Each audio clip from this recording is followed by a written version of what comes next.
Like I was in a really, really, really, really, really low place. Every gay person's story is different. Gerry Lavz is, I always say, like nearly like a caricature drawn of me. You know them ones that you would get in Tannery? What is this community? Okay, well, first of all, anybody listening, get a notepad. Okay. Because it's complicated. So there was that wee spark inside me that always just wanted to perform and make people laugh, make people smile. I'm sinking right now. Let's talk Chinese. It's more to me than just being gay. I love Chinese. That's about it. And to anybody listening, I suppose that's maybe at that stage where they are wanting to come out, I'd say the best advice I would say is...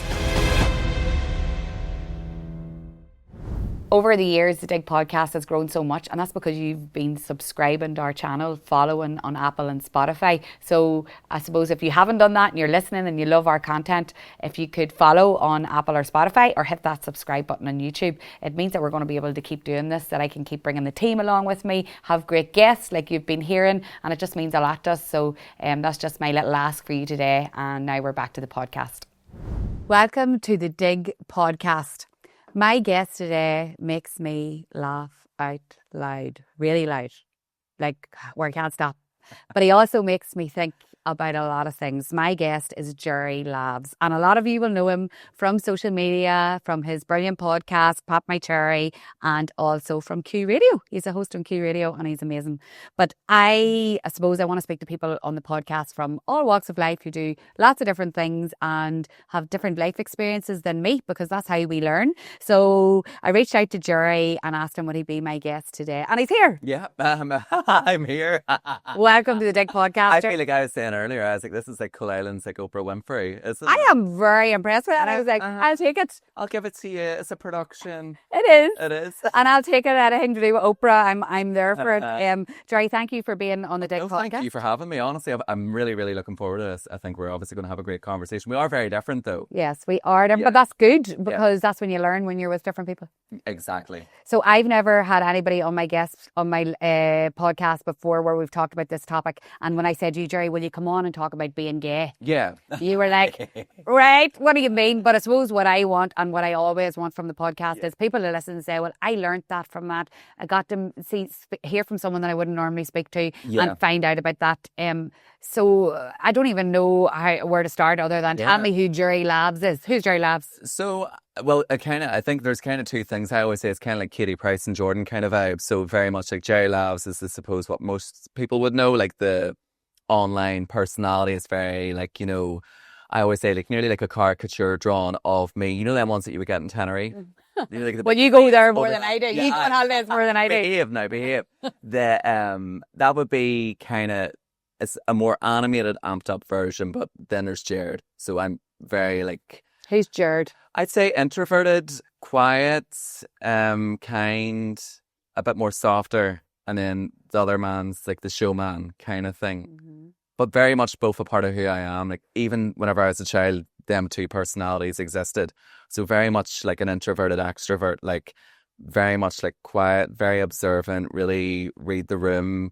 Lately a lot in my earlier years because I was nearly, I suppose, with my identity, maybe very sensitive, like, oh God, like how do I blend in?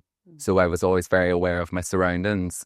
But then also there was that wee spark inside me that always just wanted to perform and, you know, make people laugh, make people smile, that kind of thing. And you do. Yeah. Make me smile. Thanks. You do make me smile though. Like I'll be listening to you, and it was actually one conversation you were having on Instagram. You were talking about the LGBTQ community, and I said, God, I wonder would Gerry come on and talk about that, because it's something I don't know anything about. So we're going to go into that in a minute. But talk to us about, because I know there's people listening. There's just to give you a wee insight, he listens to Dig podcast very much started off with like a working life audience, people who are working, and now we've moved into families, and there's all sorts of people, and there's young people listening. So there will be people that are possibly on the same journey as you in relation to their identity. So I want to talk about that younger Gerry, the Jared that you were, and then there was obviously the Gerry as well that maybe wasn't shining as bright as he is now. So can you talk to us about those early days when you were trying to figure out who you were? Yeah, well, basically I'd say from the get-go, get-go,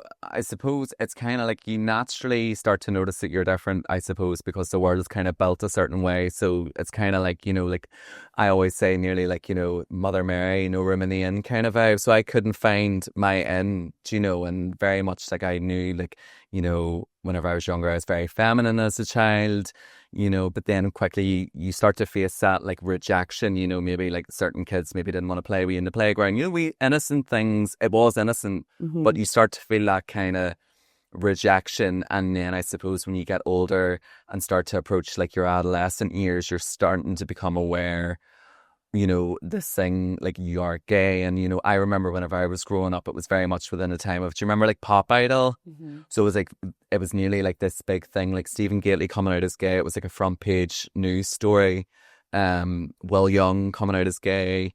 It was always this kind of like shock or shame, even with Freddie Mercury after his passing, like everything to do with a gay person's story was always painted as shameful. It was painted as like a negative thing, kind of. That was pretty much anything that I ever seen as like gay representation was always represented in a negative light. And I think for me, I just thought duck and cover, like I just wanted to blend in. So made sure to buy Match of the Day. Match, was that remember the Match magazine? He's looking at Loney here, and Loney, I don't know, Loney's behind the camera. I'm like, does Loney know what Match of the Day is? Like Match magazine, and you would have collected the wee cards that supported Arsenal, Yeah. So you were like pretending. Total 90 football bits, like just I was and did that work? One of the boys for many years. Right. Yeah, Okay. just trying to blend in. And then when did that? I didn't do a great job of it, by the way. Okay. Why? What was happening when you were doing that? I just think it was like, I just think I'm a big, vibrant personality, and like I am very like alpha, but I am very feminine. So I do feel like I'm very masculine in ways, maybe not the conventional way.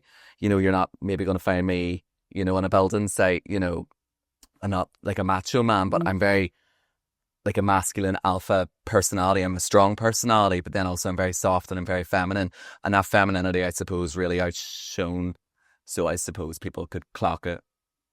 And what happened when they clocked it? Yeah, it wasn't great. Like, well, like not, I think in ways I was very lucky, in ways it was hard. Does that make sense? So I always say there's always someone out there that's slightly had it harder than I had. In school, like, I did have friends. I was very lucky. I didn't go through any like extreme bullying, which I'm very lucky to be able to say, because I know a lot of people that wasn't the case.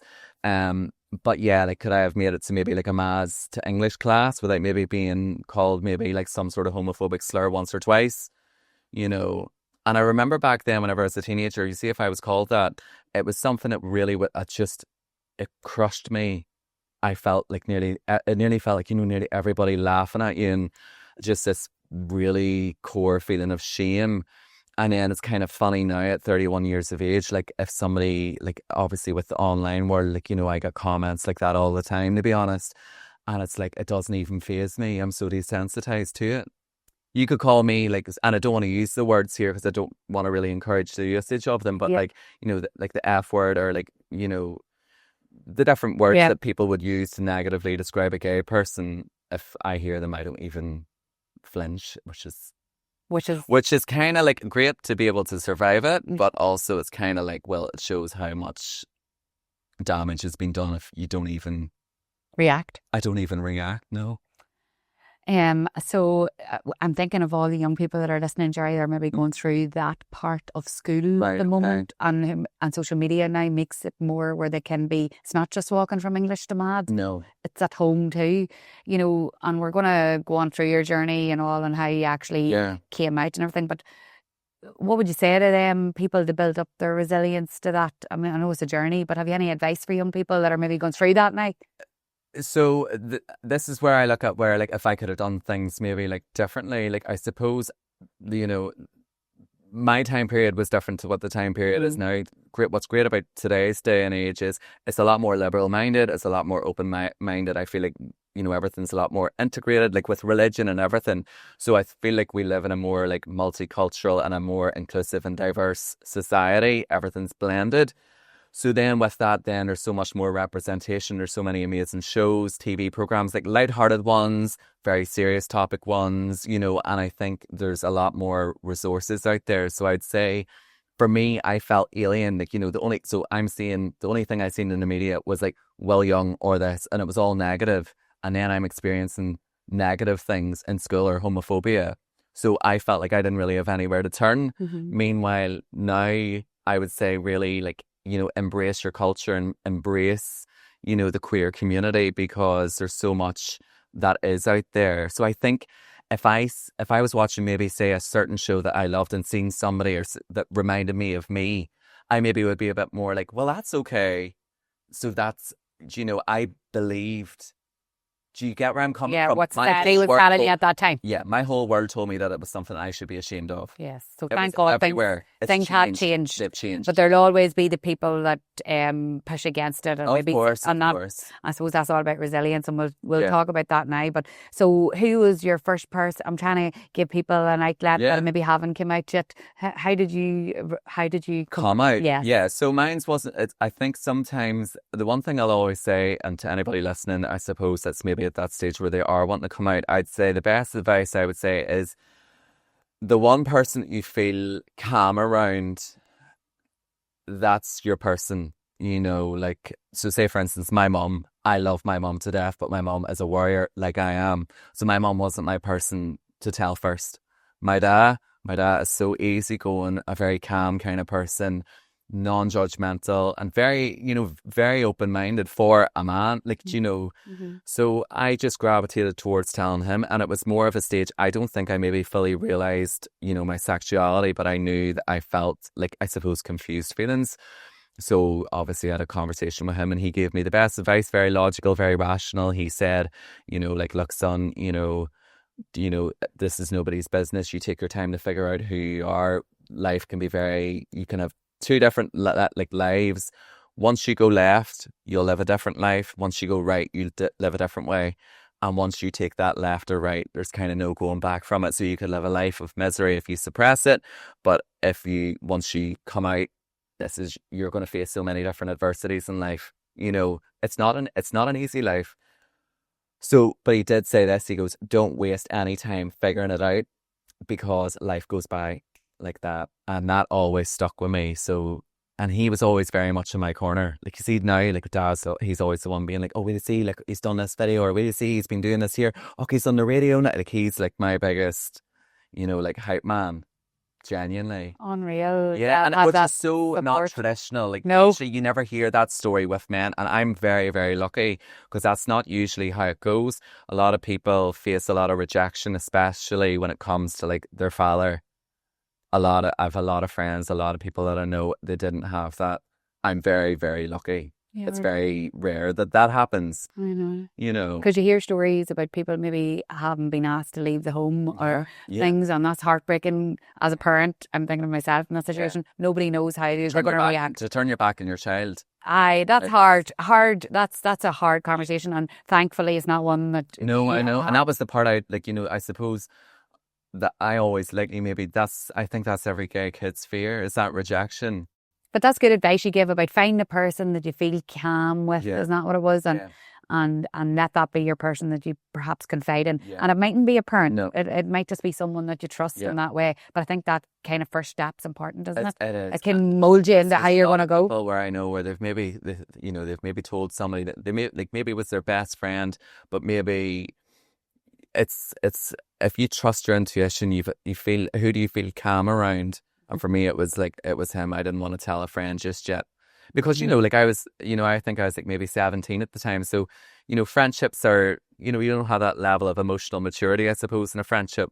Meanwhile, like your family's, I don't know, that's just me personally. I just think your family's, it's a different bond. I know it is, and it's that kind of like unconditional, you know. But I still did have that fear of that abandonment or that rejection. I think every gay child does, because that's all you hear is like when you hear people coming out, and you nearly think you've this fear that you think it's the end of the world. Like if anybody finds out, as if it's like this like thing that's meant to be like a secret, or it's meant to be shameful. And I think there's so many different, whenever I've got older and I've learnt a lot about it, I think there's so many different factors that play a part in this. Like culturally, we're a bit more backward here compared to other countries. I think the more I travel, the more I seen how other people live, and I'm like, oh, we're really behind, you know.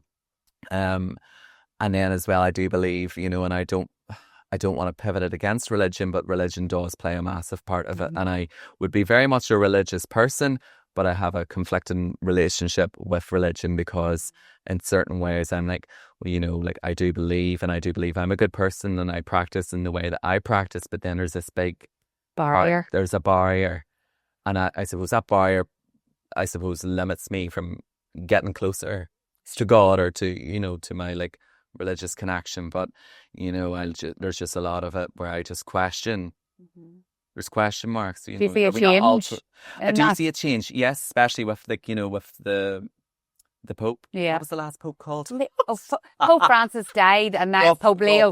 God forgive yeah, me. I know. No, so Pope Francis died, but he was very open to new ways of living. Yeah. Hard And for it's going that way. yes, Yeah. yes. You can see the change. Thank God. But I get what you're saying, and it's sad that those kind of barriers are up in religion. But you know, with time, hopefully, it's going to get there. Yeah. You know, this is a. I just want to take a minute in the podcast to tell you all about our brilliant sponsor, McNichol Caravans. Are you dreaming of escaping to the coast? Whether you're looking for a caravan for private use, a temporary home during renovations, or a getaway spot at a holiday park, McNichol Caravans have got you covered.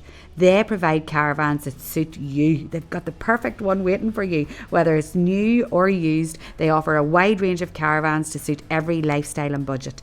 They supply not just to their own holiday parks, but to a wide range of parks across the North Coast and throughout Ireland. Their transport and sighting services are hassle-free, meaning your caravan will be delivered and set up with zero stress on your part, whether that's at your own private site or on a holiday park throughout Ireland. Visit mcnicholcaravans.com to find your perfect caravan. Their friendly, experienced team is there to guide, advise and make you feel welcome. They're not just selling you a caravan, they offer the complete experience. And now back to our guest. So you came out and confided in your daddy and all, and then you were on a journey after that of being openly gay, right? Yeah. So what was there any main challenges that stand out, Gerry? That Are you for real? I'm thinking I suppose I'm thinking of people who are listening. They're like, God, that happened to me too. And how did Gerry deal with that? Is there anything you want to share? Look, do you know what? I just have to say, it's buckle up. It's a bumpy ride. It really, really is. I'm not going to sit here and sugarcoat it. Like it is, in so many different ways. Like you know, we're not taught anything about like gay relationships or gay lifestyle in education. We're not taught about gay history in education. We're not really taught anything, to be honest. And there's a lot of it you kind of just have to figure out yourself along the way. You're going to make mistakes along the way. You know, like that's just kind of a part of the process. And like, the homophobia, like you're going to face different adversities and also you're going to live a life that not every person, unless they're within the community, will understand. I've been the person at many weddings sitting there, well, son, do you have a girlfriend yet? Or I've been the person, well, like, Jake, you'll get married. And I don't know, there's been a lot of obstacles for us along the way, like from marriage. That was only something that was brought in recently. Mm-hmm. You legally couldn't get married. Families, having kids, like all these different things. It's not easy, but also like and I don't want to make it seem like as if it's a negative thing, because I don't want to reinforce the shame. I'm so proud of being gay. I wouldn't change it for the world. But, no offense, I don't want the turnkey house, the finance car and the King Charles dog and, live a life as a basic bitch with my vanilla husband.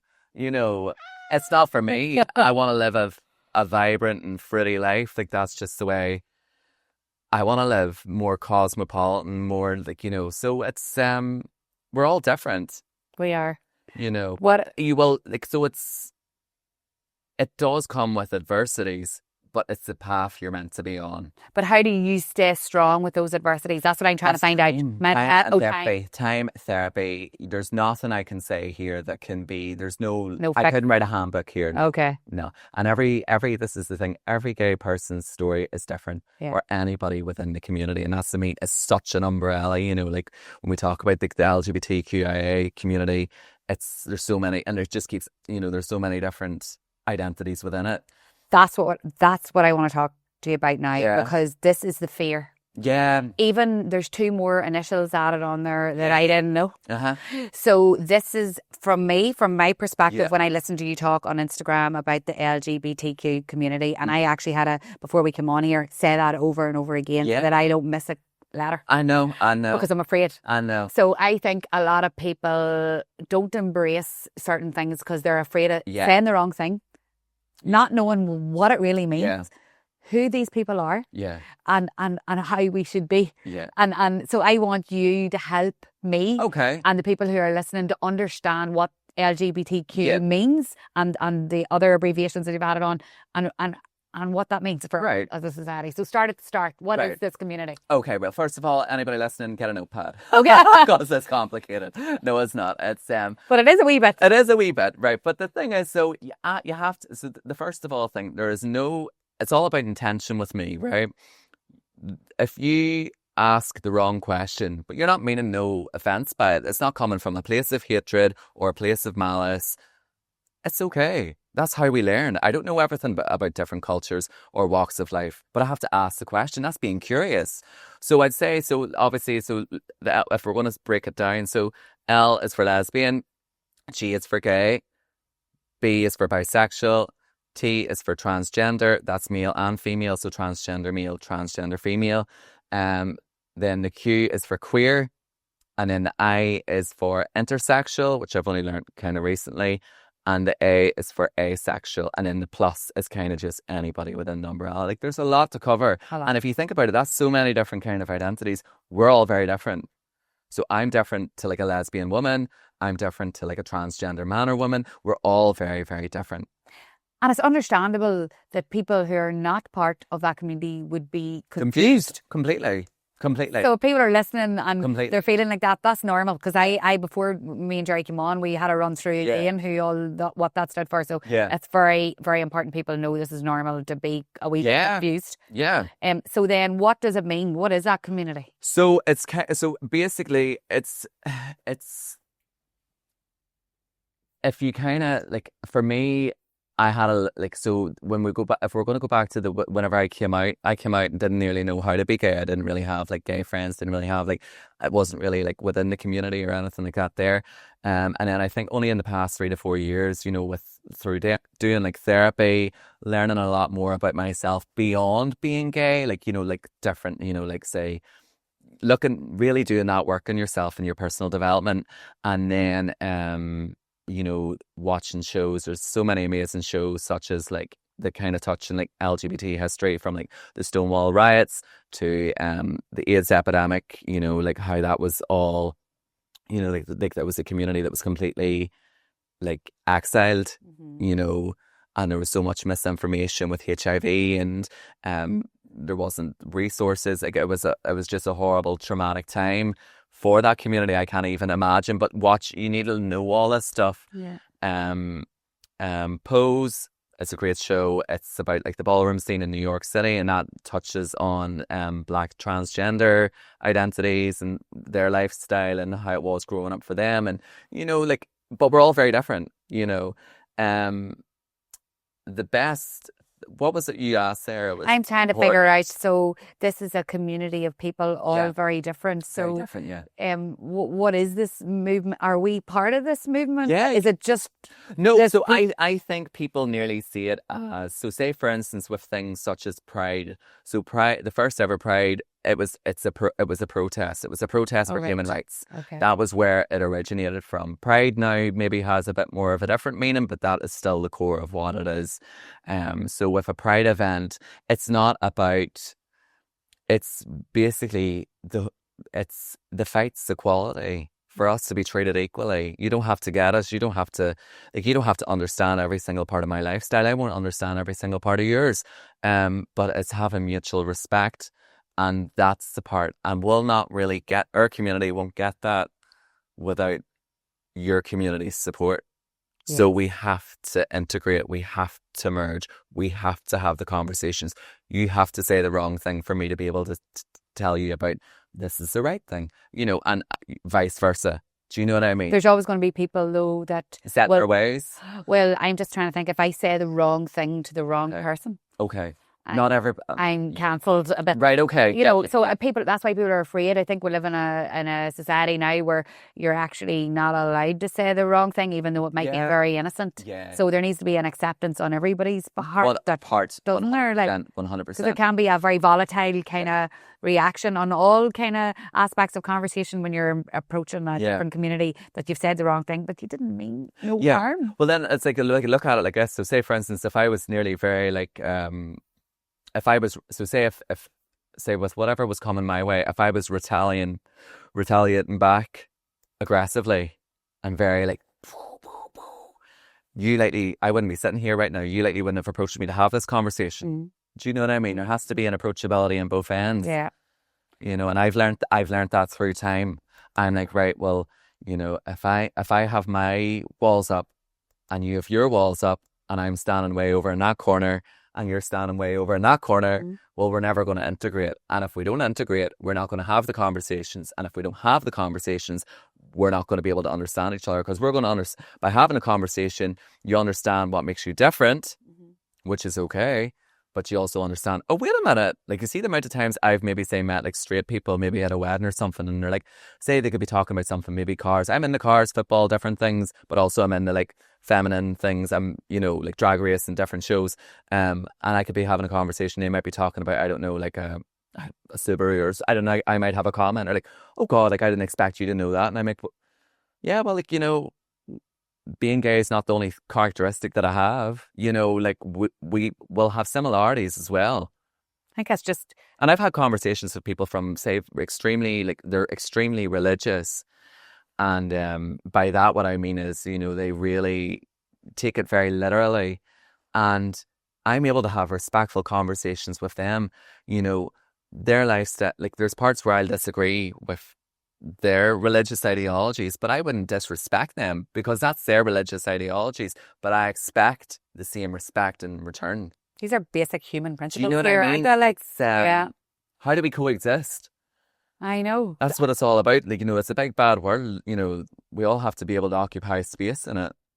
I know. It's so true. And you know, you have different personalities in every walk of life. There'll be people in my, you know, and I don't know, like, do you call what I am a community? Do you call, like, the fact that I'm married to a man, is that a community? Well, I never really see that. I suppose the community kind of comes from nearly, like, it's kind of like nearly like chosen family, things like that there. So it's nearly like a community is nearly more like marginalized sometimes. So nearly like technically like white heterosexual would be the kind of predominantly, they don't really face the same adversities. Yes. So it's kind of like this, you know, like, say, like ethnicity, say maybe like marginalized religious groups, culture, sexuality, gender identity, things like that. We've lived a different life but then women face misogyny, objectification, so much different things. I always say, if you had a focus group and you put everybody together in one room and we all had to find what would be the one common denominator, God forgive me for saying it, it's a white heterosexual man. Okay. But I know. I don't know if that's a conversation we're ready to have. I know it's definitely another conversation for another time. But you're right, okay, but that's it shows me I'm just trying to figure out what am I part of. No, I got you. But whenever we're talking about, so you see those different, just to break it down, the LGBTQ and the rest of the other. So IA, so the I would be intersexual and then A would be asexual. Okay, so I think people know lesbian, gay. Can we take it from the B? Yes, so be bisexual. Okay. Oh, yes. Bisexual would be that you are like physically, sexually attracted to both genders. So like, and that is like you are attracted to both. Okay. And that's in a physical form. T? transgender. So that would be, I know I could be wrong in saying this, and this one I'm very much, because there's so much kind of happening in the world right now with this community, which is obviously devastating. But it's like gender, I think, not gender dysphoria. I'm not sure if I'm saying that right, but basically you are born in the wrong body. Like, it is like biologically, like you are. So say, for instance, if you are born a male, but you become a transgender woman, like you are a female. It's like you are born in the wrong body. Okay. So that's your gender. Q is queer. So queer is kind of more like the umbrella. And so queer, some people use queer as like obviously like a negative slur. Yeah. But the queer community is more like it's a bit more of like a broader spectrum. So kind of like it's a hard one to explain. Yeah. It's more of like a description kind of feeling, but you're not necessarily. You're not like gay, or you're maybe not bisexual. Okay. You're not like you identify as queer. Okay. So you're somewhere within that. Yes, and then So intersexual, I do believe, I could be wrong in this, but I think that is something to do with maybe like that's actually like biologically, like you have male and female maybe chromosomes. Okay. I don't know. It's something like that there. Okay. Asexual is where you don't actually have like sexual, physical, or very physical or sexual feelings. Isn't really something that you feel. Okay. So asexual, you wouldn't really be like, say, like sexually attracted to, not completely, it's more of like a thing too. It's a hard one as well, but you don't really have say, like, for instance, you fancied a guy and like they wouldn't really maybe have that physical feeling, I think. Okay. Because obviously I don't want to speak on behalf of these, they could explain it better than I could. Absolutely. But that's just my understanding. But what I get from this is you're part of that community. Yeah. And you sometimes struggle with what all this is. Yeah, completely, yeah. So it's understandable that people listening who are not immersed in this world would not know. Yeah. So I think it's we need to try to be just there. Here, I don't know what that means. Oh, and that's completely fine. And I don't want to call you the wrong thing. Yeah. And maybe I'll not call you anything, but then that leads to abstinence from the topic, and then that leads to distance from the person. And so we need to start saying, here, what is that? And what does that mean? Obviously gauging by someone's personality if they're open to that conversation, of course. But I think it's important, because I still get confused in the mall, and as do you, and you're part of the community. So I think it's only normal, and we need to take away the fear. Yes, 100%. Take away the fear, and not, if someone cancels you, they're probably the type of person to cancel you regardless of what you say. It's not your type of person anyway. But I think when you're around the right people and you find your right person, I think you can have these conversations. It's really important. And it means that young people who are going through this then feel like there's maybe more of those calm people in their lives they can open up to, and then reduce risk of mental health issues coming into play. We're trying to help with this and move forward, of course. So you said there that about devastating things that are happening. What is happening, Gerry, in this space? So kind of now at the minute where, like, there is this, it's kind of, I've always said it's kind of like a window period, and it's like 1 minute it gets very progressive, and then the window closes, and then it opens, and then it closes. And at the minute what we're seeing is with the trans community, it always just seems to be, it's like political propaganda. So now with this new legislation where it's like, so like a transgender woman is expected to go into like a male toilet. Okay. And that now obviously is putting that community at so much danger. Like that's, so say for instance, and the thing is with the trans community, and this is the thing, I don't want to speak on behalf because I don't want to say the wrong thing. Yeah. Because I think it's important that somebody who is trans does that. They should be able to speak for themselves. Yeah. But the thing is, people are at different stages within their transition. So, some people maybe, whether they're going on HRT, and that's hormone replacement therapy, or maybe if they're getting like gender reassignment surgery or whatever it might be, to feel complete within their journey of feeling like who they are meant to be. But like a transgender woman going into like a male toilet, that is dangerous for so many reasons. There's this whole debate. I don't really kind of want to get too deep into it, but at the minute this is the agenda where it's kind of the trans community is being targeted as like the enemy. And this is often what you notice in politics, is nearly like it's diversion tactics, where it's like look over there. So it's like, look over at that community, and then everybody is nearly all fighting amongst themselves and it's just noise. And then, but a marginalized community is the bait for it, basically. Because that's what I heard you talking about, what has happened in Scotland. Mm-hmm. It was not what you were talking about. Yeah. And it's progressing. So and then America now, obviously with Trump and, it's very much like, it's not Big conversation. Yeah, that's I'm not Michelle O'Neill. No, you are not. I wish, but no. But you obviously are educated in all aspects. I'm sure there's people who are gay or whatever they are identifying, and they don't know as much as you. Like, you do seem to be very educated about all that. Only literally in the past 3 to 4 years. How have you immersed yourself in that community? Or? Yeah, that's the thing. I think more so the more I seen myself in TV shows or just whatever it is, mainstream or not mainstream, the more I was fascinated, the more I was curious. So even shows like Drag Race, it's just like, it's a competition show about like drag queens, but it touches on so many serious conversations and there's so much visibility in it. And it's, I don't know, I think once you start to like take like anything, once you take a dive into something, a different culture, you become more curious, you're more interested, you start to find out more, like, it's like there was shows like even back in the early 2000s, like I think it was Queer as Folk. Oh yes. Yeah, it was like a comedy show. Yeah. That was the start of that. That was the start of it. Yeah. Shows. Yeah, but like that was such a big thing back then. But it was comedy, but it was bringing it in, and it's representation's so important. It just needs to have a space in society, and it's great to see now that it does. But I think the more I suppose watch different shows and seeing more of myself in things, the more curious I became, and I suppose that's how I educated myself and became passionate about it.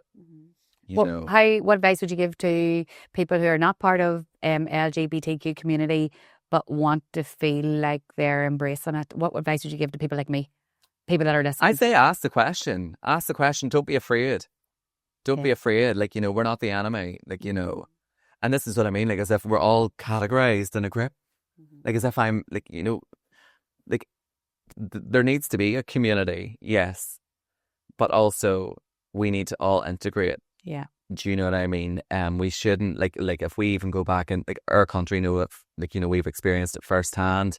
Not necessarily myself, but, like, with the Troubles and, we were all segregated in society, like, this side was over here and that side was there, and and they would never mix or never dare to mix. And after like the Good Friday Agreement, and then there was more integration brought into education, and I suppose I started to begin education at the beginning of that. How much more advanced we are. Like, religion's not even really, that conflict's so minimized now, and it's only really, but this is the thing, you'll always have them extreme in every part of life. In every part of life. That are so set in their ways, and they'll never change. But look at how much it has changed. Thank God. Sometimes we focus so much in the backwards that we're not moving forward. I know. And look, things have changed in your space as well, and with your community and acceptance and all, like, and just even like you saying about your daddy and all, who would have thought like years ago in Ireland when you would have told your daddy, no, sure, it wasn't the same situation. So thank God things are changing, but we're all have to live together, and it's like about understanding each other. What about living as a gay man now openly in the public eye? Like, you are public facing now, Gerry. Yeah, well, you're everywhere. You're on the radio. Nothing but the crib. You're in everything but the crib. You're on the Oprah Winfrey Kyle Island show. You're on the social media, and you do lots of events and all.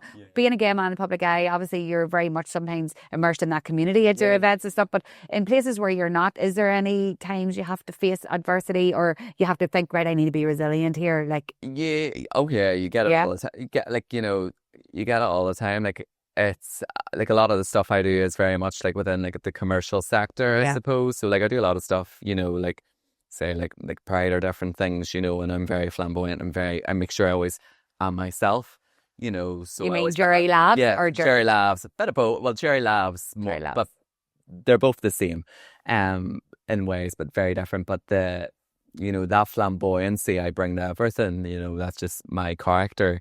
So but I do work in a lot of commercial sectors, so it's kind of more like, say, like videos, a mainstream media outlet, you know, like different things. If it's social media, it's open to everybody. Like, you know, it's not just a community, it's the big bad world. So, you know, you get the good, the bad, and the ugly that comes with it. But it's you just gotta, for me, I have such great friends. I have such a great core family. That's all that really matters to me. My circle's tight. But you have to put your armor on, in the sense of, like, you know, even if you're not feeling confident, you gotta just chest out. And I think I always had a wee bit of, not small man syndrome, but because I was always very dainty and petite and feminine, and people, you know, most of my adolescent life, you know, people called me names and walked away. And I remembered it, and it left a dent in me, but they likely don't even remember calling me that. And I was always like walked over in that way. So I think the older I got, the more I'm like, oh, I will occupy space in this room. I'm quite like, do you know, chest out. But is that, can you learn that? That comes from, honestly, and I don't know if this is a good thing, likely being kicked that many times when you were down. Do you know what I mean? Eventually you're gonna get back up, and you're gonna go, do you know what? Fuck this. Sorry. There's no other word I could use. That's the right word to describe it. Yeah. And I've went through so many different emotions with all of this. I've went through, obviously, shame. I've went through anger. I've went through so much sadness, like so many different things. But now I'm at a point where I'm so comfortable. But you talked about therapy there. That's what helped it. Right, tell me, because people will be listening going, well, I've tried to do that, Gerry, and I still can't get up when I'm picked. So therapy, how did that has that helped? Oh, therapy saved my life, genuinely. Like, what is it? What type of therapy? So just very much just counselling. Okay. And then, you know, I have explored like CBT and things like that, you know, but to be honest, I think a lot of people jump to CBT. People want to learn how to fix their problems, but sometimes you have to create a mess before you can fix it. So it's kind of, you know, some people think, oh, well, I want to learn how to control my mind so I don't feel like this. But the thing is, you're maybe, you know, storing like a lot of trauma or a lot of pain or a lot of grief or you have to open up. You know, you kind of have to open the wound, clean it, and then dress it. Does that make sense? And some people nearly go to like, that's later down the line. So I think the best starting point is just to find a therapist that you're comfortable with, that you feel that you have a connection with. I think you figure that out quite quickly. You kind of, it's that gut instinct. You just know if you feel it. Like it's an uncomfortable setting to open up that vulnerably. But once you start to feel very much like at ease, you know that's that's the right therapist for you. Is that an ongoing? Is that just something you go to in crisis, or do you go there all the time? So I think I went religiously for like, as in like very much like I was on a plan to kind of, you know, there's no finish line with therapy, which I think a lot of people maybe do it thinking, right, well, I'll do it for 6 weeks and then like I'm better. Like it's not like that. You know, it's not a diet plan. It's a lifestyle. Yeah, and it's for me then I think I got to such a great place with it, and I love it. Like I love it so much. So then now I kind of call it like empty in the bin. Do you know, whenever life gets a wee bit hectic and a wee bit chaotic, and you're that hamster in a wheel, and there's this and there's that, and you're maybe getting kind of hit from so many different angles. You're like, whoa, need a time out. So then I'll go. So I call it empty in the bin. Whenever it's all getting a wee bit heavy again, because you don't want to hit that low again, you got to take care of it. That's good advice. Yeah. But people have to look at it like this. It's like, it's just, you know, your mind is literally what's telling your heart to beat, your lungs to breathe. Every single kind of organ is functioned by your brain. And like, it's the most powerful tool. It's how I'm doing, literally moving and laughing and feeling emotion, you know, and people don't take care of it. Yeah. Like when you really like looking at it from a clinical way, that's crazy. You know, if you were sick, if you had diabetes, you would know you would need to take your insulin, or you would need to do this or do that or whatever. Obviously I'm not diabetic, so I don't want to say the wrong thing. You know, you would take care of yourself. Yeah. Same applies to the mind. You have to take care of it. But whereas probably there's still a stigma with it. Where you think it's like, oh, they have to go to therapy. They're either not wise or, you know, on the edge. Yeah. And I used to think that. I think because of I think I became so hardened, and I think I hid behind the caricature a lot, that I was very much like nearly like wearing a mask. for a lot of my 20s. And I think wearing the mask just got very exhausting. And then I think I just broke down, and then I just needed help.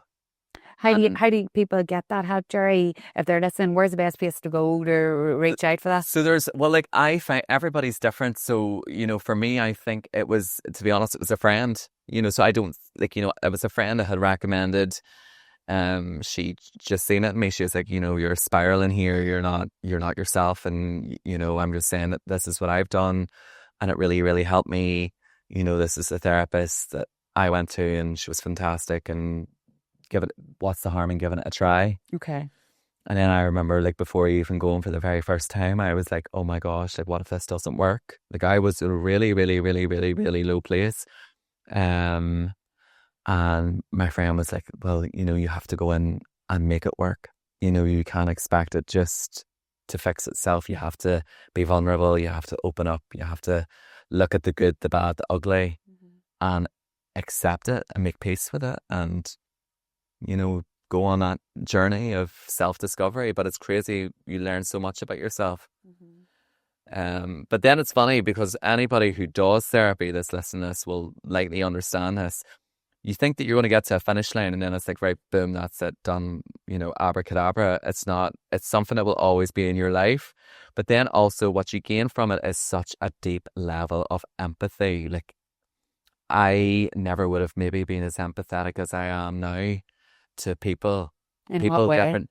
I think I maybe was one of them people once. Mental health or like whatever, like like, oh, I'm fine. I was kind of like very hardened. I had a hardened outlook on therapy and mental health until I needed it, and then now I'd be more. I'd show people grace, and I wouldn't judge people at all. I think we live in this, and you'll think I have a problem chip on my shoulder with religion, but it is kind of that, near But like it formed us all. judgment, like nearly, oh God, did you hear so and so down the road? Da, da, da, da, da. But I got my wee bit of communion, so there's nothing wrong with me. And I'm like, well, maybe you look within, That's true. None of us are perfect. No.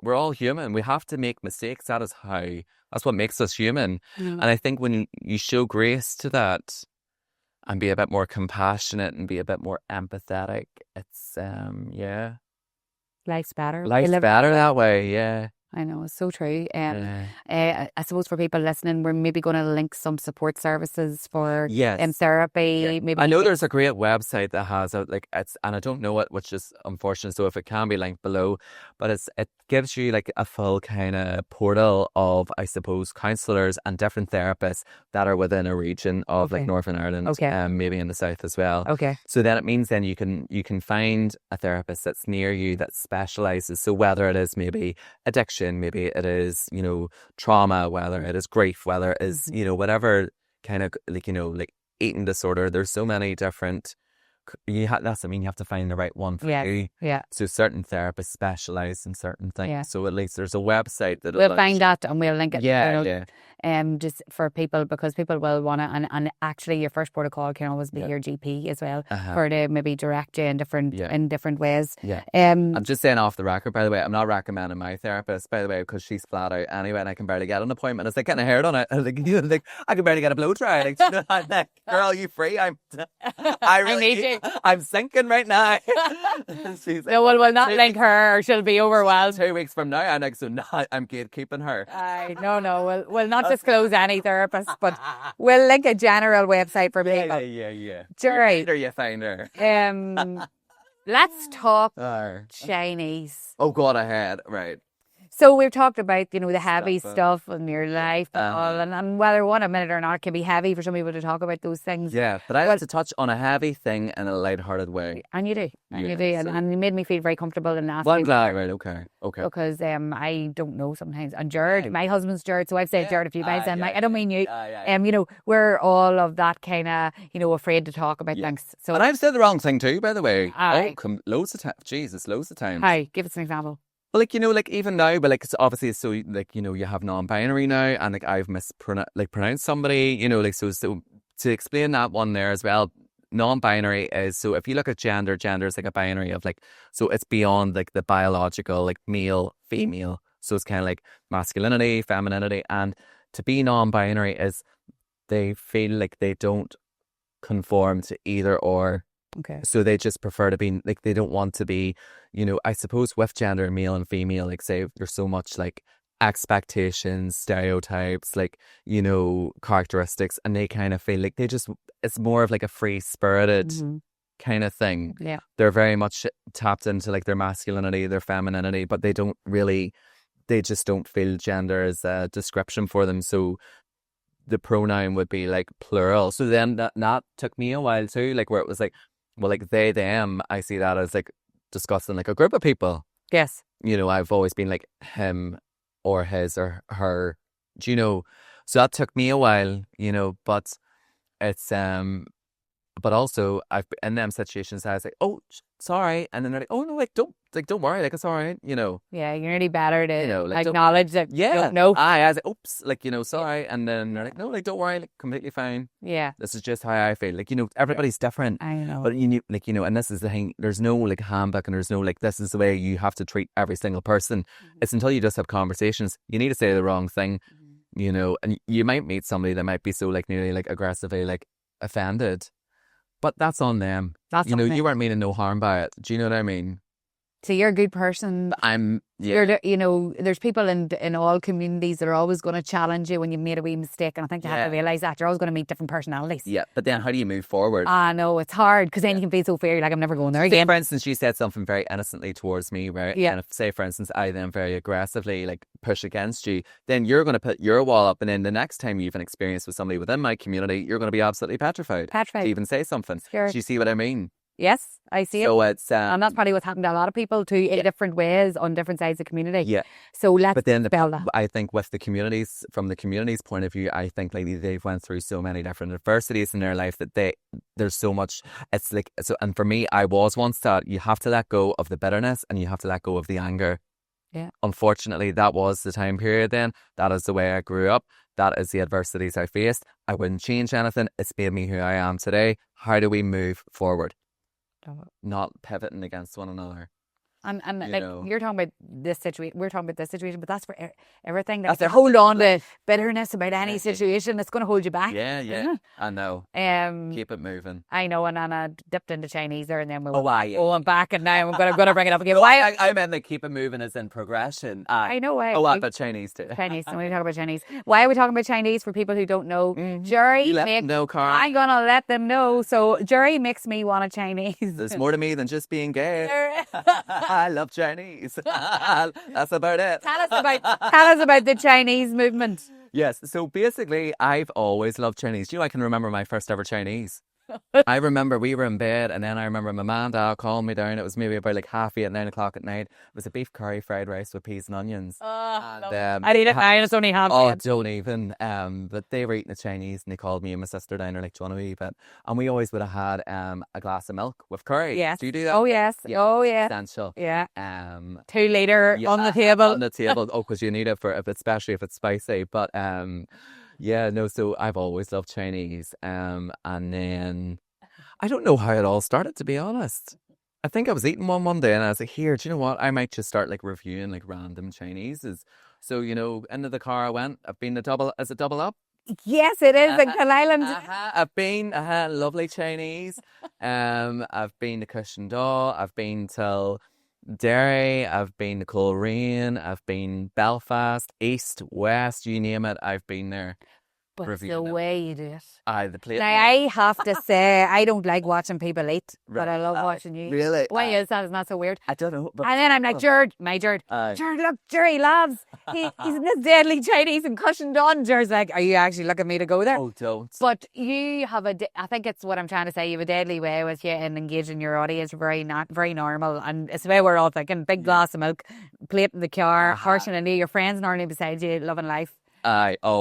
And I think it just shows a diverse part of your content too. One minute you're in cowboy boots and hot pants in Ibiza, and the next minute you're outside double up in Can Island eating the Chinese. But then, literally, about 3 weeks, I was in Ibiza about 3 weeks ago there, literally cowboy boots, the full skirt, hot pants, and And then literally like a week later, I'm like at the Armagh and Donegal match, GA, half-time, shitting out jerseys. I seen you. Do you know what I mean? And Like, my children were like, Gerry, Lavz was at the actually, they were girl never made it. No. It's okay, they beat Donegal there. Well, congrats. It's going to be okay. But anyway, so even my kids love you, and then they love your laugh too. And there's everybody knows the laugh. Go on, do it. I can't do Go on, do it. it. Stop. Stop now, you mean. Right, quick fire questions. Okay. Go-to Chinese order.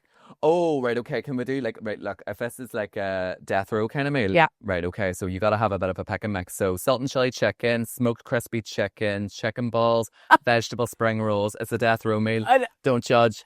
Salt and chili chips, noodles and rice. You got to, and like, I'm talking like a wee bit all on the plate. Do you know what I mean? And then curry sauce swimming all over it. Unreal. I want it. Favorite local business to support? I'd like to say my friend's business. She's opened up a coffee shop. Mamo, I go in there all the time. It's a Macrofell. Okay, I must try it. Yeah. What's your thing you like to get there to eat? So I love their overnight oats. Okay. So Right, really nice. put that on your list. How do you spell the place? Mamo, Mamo. There you go. Proudest moment so and far. then Colin, do you know Colin, the Tyrone player? Yeah. Yes. Patrick. Yes. Colin owns it. Oh, yes. It's Colin and his girlfriend. Yes. I didn't know that was the name of their place. Shout out to Colin. Okay, good man, Colin. Proudest moment so far. Oh. Do you know what? I'm just going to be cheesy. I like you would say like, so either getting on radio, I think, because like, first of all, like, being different, but also like, there's not enough like culture representation. Do you know what I mean? On the radio, all them city slickers like Abe and, they've all got the squeaky clean city voice. So I think a voice like mine wasn't really familiar on the radio. Mm-hmm. So I think that was a big shout out to like Q Radio, a big shout out to them all. There you go. So I'd say that there, yeah, or working on myself. Yeah. One thing people get wrong about you. I think people they think I'm unapproachable, and maybe a wee bit I suppose that there's nothing really in there. I think people very much always think I'm a joke, and I kind of tap into that part. I'm like, have a low expectation on me. That's okay, no bother at all, because I'll surprise you in the end. Do you know what I mean? So be bowled over when we meet you then. Yeah, so I play into the caricature a lot. So if you think I'm not smarter, I can't hold my own, or that's okay. I let you think that. But the opinions of other people don't matter. So I don't care either. But I think people always think that kind of. And then they're shocked. They're shocked. Yeah, I always get that people think I'm crazy or people think I'm wild or wacky, and I'm actually quite vanilla behind it all. I love the simple life. Dream podcast guest, dead or alive? Oh, right. Because Gerry has his own podcast. I want to talk about this in a minute. Right. I would say, dead. A dead one. I think Marilyn Monroe. Okay. Yeah, because all we have in Marilyn Monroe is kind of this, it's very much like a perception, and it was very much like the drawings, but what was the layers behind Marilyn Monroe, and there was obviously so much, darkness to that. I'd be very interested to have a conversation with somebody like Marilyn Monroe. Living, I'd love, do you know what? Don't laugh, Daniel O'Donnell. Do you know what I mean? We've tried. Have you? Oh, we've tried. He's having a wee. Yeah, it's hard to get him. He's the big stuff, but I love him. But he's a good person. He's got good values. He's having a wee break at the minute. Right. Okay. So we did try. Right. Okay. I'm getting him first for you. That's all right. You can have. I'll pass on. Fair pass on to Michelle. Maybe you got. I got Michelle. I would love, but I don't think it's the right fit. She is very just like us, normal. She only lives down the road, so Michelle's dead. Yeah, I love Michelle. Okay, so we've got what a diverse mix to get there. Martha Monroe, Daniel O'Donnell, Michelle O'Neill. There you are, Michelle, in that mix, in that lineup. If you weren't doing... It's Michelle, isn't it? Michelle, of course. Stop it. Oh my God, Michelle! Stop it. No, you don't understand. I'm a fan. I know, she's good. She followed me on Instagram on your diary. I was like, oh my God. I have celebrities and stuff on me. I didn't give a shit. I was like, Michelle O'Neill. I love her. Love done a lot of good absolutely things. Love her. No, she's there's a movement of women there in politics doing great things. Amazing. If you weren't doing what you do now, what would you be? Oh, I'd like to say an undertaker. Well, it's an industry that would never die. No pun intended. Do you know what I mean? Plenty of work. Plenty of work. Never searching for it. Plenty of work. I can imagine now you would have a whole range of coffins. That would be 100% bedazzled, diamantes, hot pink. I did not expect you to say that. Oh my God. You could get on it like Highway to Hell. Do you know?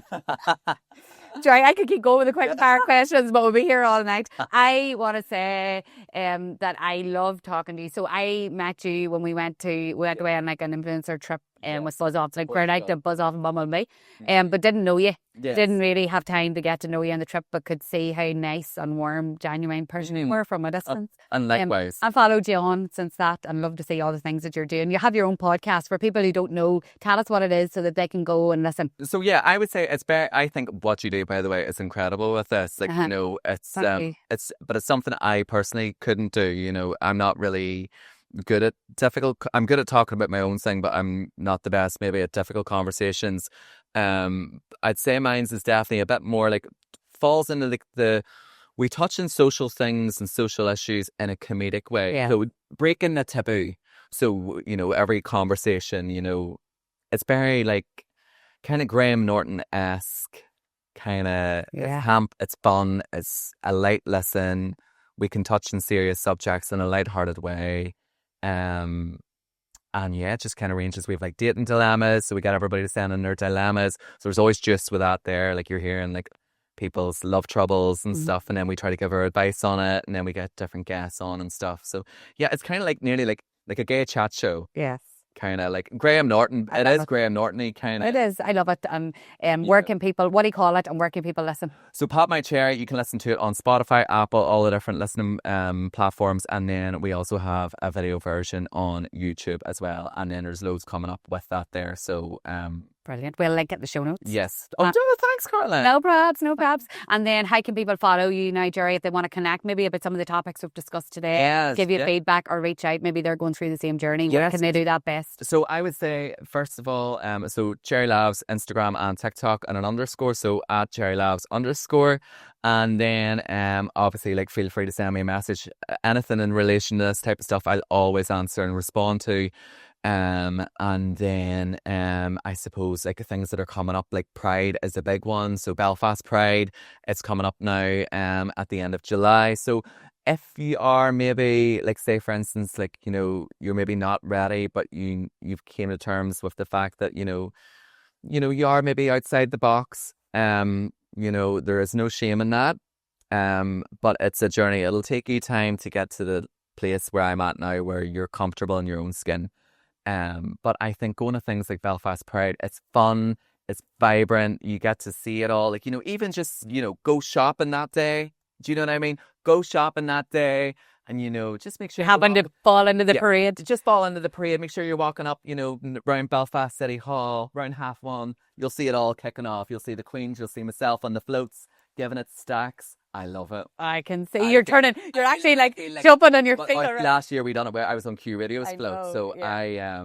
I feel like a martyr. We have like Diana Ross, everything stereotypical of Diana Ross, Cher, the full works, like, you know, like, and then I remember, you know, the song, I am what I am. And I remember crying. I was so overwhelmed. And just seeing like the support and like, just like straight people, everybody all just coming to show their support. And it's a day for straight people as well. It's for everybody. That's good. Because we're celebrating equality. It's about let's all be together, you know, and respect one another, celebrate one another. Like, you know, it's such a fun day. But it's obviously it originated from a protest for equal rights and equal opportunities. And I think sometimes that part gets lost. So, you know, if you are, I definitely recommend and encourage everybody coming along. That's how we. We need to get Dig t-shirts so we can identify the Dig podcast listeners. Yes, yeah. Go and say hello to Gerry if you're there. Thank you for being my guest today, for coming the whole way to Carrickdale. Oh yeah, no bother. Have you been Carrickdale before? Do you know what? I was laughing. This is always the hotel that you always see when you're driving by. No, Croke Park. Never stopped in. Well, but it's so distinctive. You always see it. Now you've been here. I've been. They're supporting us as location partner. Yes, lovely hotel. Yes, so thank you for coming all this way. No bother. And I can't wait to continue to follow your journey, and just keep her lit. Yeah. Thank you so much, Gerry. Thank you. Thank you, Carla. Thank you. Good man. Thank you.